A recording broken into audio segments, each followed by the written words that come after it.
As security forces in Myanmar start to crack down on the biggest protests against military rule in 20 years, the country also has the dubious honour of landing at the bottom of Transparency International's Corruption Perceptions Index.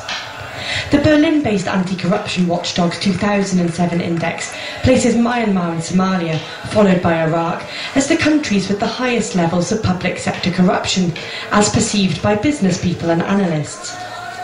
Meanwhile, Denmark, Finland and New Zealand are at the other end of the scale and are the joint top countries with the lowest levels of perceived corruption.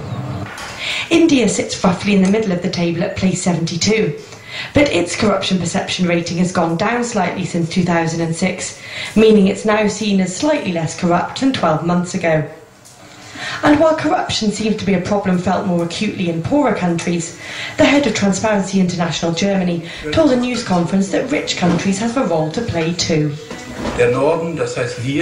The North, that means us, our industry and our banks are also partly responsible for the problems of the South.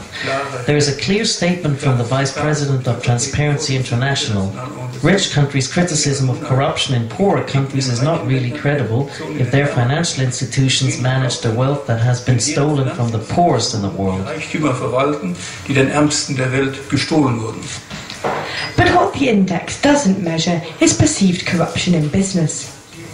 Germany remains in 16th place in the survey, but outside the public sector, the country's business reputation has been tarnished by the ongoing investigation into suspected bribery and corruption at international conglomerate Siemens. Meanwhile, Transparency International demands action on a broad front from both richer and poorer countries in the struggle against corruption. Joanna Partridge, Reuters.